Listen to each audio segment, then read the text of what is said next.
মাত্র 10 দিনের জন্য এক কোটিপতির মেয়ের বডিগার্ড হয়ে থাকতে পারলেই মিলবে 1,25,00,000 টাকা। আর যেহেতু রবিনহুডের ছিল টাকার নেশা, তাই সেই অফার সাথে সাথে লুফে নেয়। তবে গার্ড দিতে গিয়ে তো তারা একে অপরের প্রেমেই পড়ে যায়। কিন্তু রবিনহুড তো ছিল পাক্কা চোর। সুযোগ পেলেই বড়লোকদের টাকা পয়সা ধন সম্পদ সব হাতিয়ে নিত সে। তাছাড়া পুলিশও সবসময় তার পেছনেই পড়ে থাকতো। এবার এই কথা যদি তার বড়লোক গার্লফ্রেন্ড জানতে পারে তখন কি হবে? আর রবিনহুডই বা কিভাবে পুলিশের চোখ ফাঁকি দিবে? এই সবই আমরা জানতে পারবো আজকের গল্প রবিনহুডে।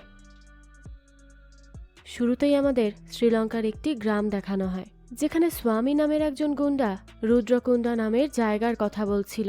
সেখানে সে তার সব থেকে কাছের মানুষ বারদাকে বলে যে কোনোভাবে তার ওই গ্রাম চাই। স্বামী মূলত ওই গ্রামে নিজের মাদক ডিলিং এর ব্যবসা করতে চাইছিল। এরপরই আমাদেরকে এক বৃষ্টির রাতের দৃশ্য দেখানো হয়। দেখা যায় একজন লোক টেলিফোন বুথ থেকে কোন একজনকে কল দিয়ে বলছিল